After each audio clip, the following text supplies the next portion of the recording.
ఇప్పుడు బీసీలలో కులాలను తీసుకుంటే యాదవులు అత్యధిక జనాభా ఉంది, ఒక 30 లక్షలు ఉన్నారు. కానీ ఎమ్మెల్యేలు తీసుకుంటే ఇలా అధికార పార్టీ కాంగ్రెస్లో ఉంటే ఒక్క ఎమ్మెల్యే కూడా లేని పరిస్థితి. అసలు యాదవులు ఎందుకు ఈ రాజకీయాల్లో వెనుకబడుతున్నారు? అసలు ఏంది కారణం ఏంది? యాదవులను ప్రతి వాడు వాడుకునేదే ఉంది. ఇక అవతల కించపరచాలంటే సంపాదించినోడు కించపరుస్తాడు, కానీ నేను కించపరచ తలుచుకోలేదు. ఓకే, ఇంటూ నా బిడ్డ ఇప్పుడు అందరూ వాడుకున్నాడు. ఇప్పుడు ఇప్పుడు మన యాదవులు కూడా ఇంతమంది బయటికి వెళ్ళి గెలిచి రాయాల ఎలా టీఆర్ఎస్లో 5 గెలిచిరు. టీఆర్ఎస్లో గెలిచిరు అంటే టీఆర్ఎస్ కావాలని అందరినీ గెలిపించింది. కానీ వాళ్ళకి ఆయాలు ఉన్న ఆస్తులే ఇయ్యాల కూడా ఉన్నాయి. ఇంకెక్కువ ఆస్తులు అయితే లేవు కదా మన యాదవుల దగ్గర. ఇప్పుడు అందేంది శ్యామకరం మల్లారెడ్డిది ఏంది?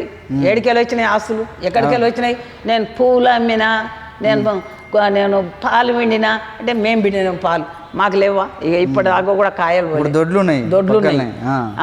నేను పువ్వులు అమ్మినోడు పాలు పిండినోడు ఎంతగానో ఆస్తులు ఉండాలి.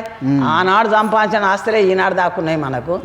మరి అవతలకి వెళ్ళి నీకు పెద్దగా చదువు రాదు, మాకు కూడా ఆ రోజులలో తినడానికే ఆ రకంగా ఉండే.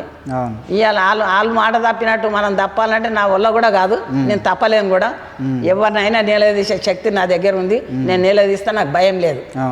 అంటే నా బిడ్డ నేనేమైనా దొంగ సొమ్ము, ఏమైనా దొర సొమ్ము, ఏమైనా కబ్జాలు పెడితే నేను భయపడాలి. నేను ఎందుకు భయపడతా? నాకేం బాధ?